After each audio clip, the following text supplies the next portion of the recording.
राधे राधे दर्शकों, राधा माधव चैनल में आपका हार्दिक स्वागत है। दर्शकों, आज हम बराह अवतार की कथा सुनेंगे कि बराह अवतार भगवान का कब और क्यों हुआ था। एक समय की बात है कि सनकादिक ऋषि भगवान विष्णु के दर्शन के लिए बैकुंठ जा पहुँचे।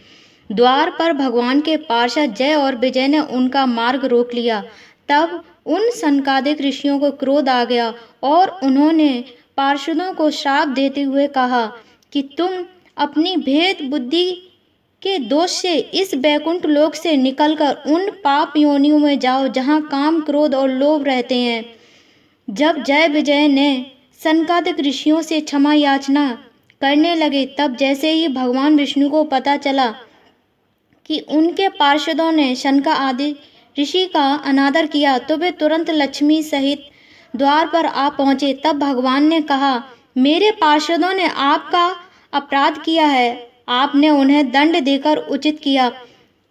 तब ऋषि बोले कि हमने क्रोधवश इन्हें श्राप दे दिया, आप हमें क्षमा करें। भगवान विष्णु ने कहा, आपका यह श्राप मेरी ही प्रेरणा से हुआ है।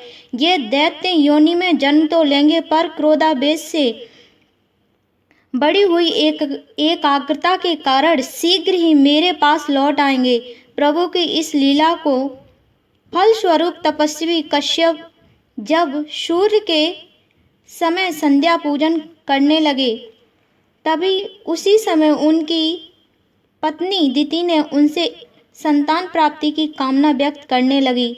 ऋषि उनकी इच्छा पूर्ति का आश्वासन देते हुए आश्रम की ओर संकेत किया, पर दिति के हटके आगे उनकी एक न चली।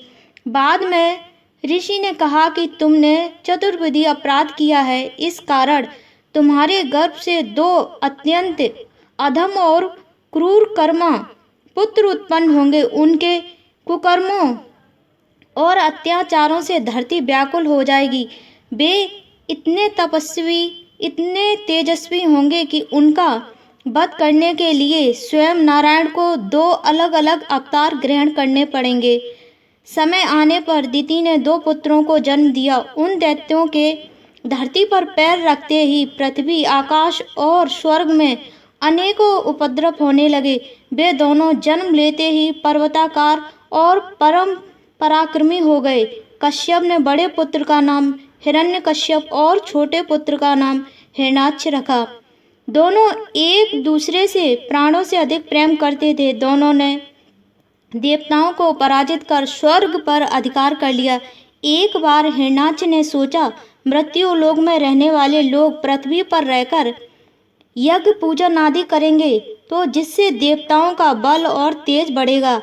ये सोच उसने पृथ्वी को ले जाकर रसातल में छिपा दिया। ये देख ब्रह्मा जी बहुत दुखी हुए और भगवान श्री हरि का ध्यान करते हुए खो गए। भगवान की स्मृति होते ही ब्रह्मा जी की नासिका से अंगूठे के बराबर एक श्वेत बराह शिशु निकला। विधाता उसकी ओर आश्चर्य से देख ही रहे थे कि वह तत्काल विशाल हाथी के समान हो गया और भगवान बराह का गर्जन चारों तरफ गूंजने लगा। शूकर रूप धारण करने के कारण अपनी नाक से सूंघकर पता लगाते हुए कि पृथ्वी कहाँ है, जल में प्रवेश किया। बराह भगवान जल को चीरते हुए रसातल में जा पहुँचे। वहाँ उन्होंने पृथ्वी को देखा। पृथ्वी को अपनी ताड़ों पर रख के बाहर निकालने के लिए वे उदित हुए और निकालने लगे।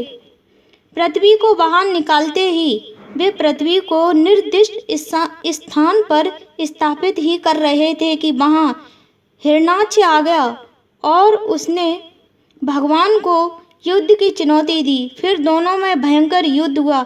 खेल खेल में ही भगवान ने हिरण्याक्ष का वध कर दिया। फिर प्रभु ने वैष्णवों के हित के लिए कोकामुख तीर्थ में जाकर बराह रूप का त्याग किया। तब पृथ्वी के उसी पुनः प्रतिष्ठा काल से श्वेत बराह काल की सृष्टि आरंभ हुई। दर्शकों, तो ये थी भगवान बराह अवतार की कथा।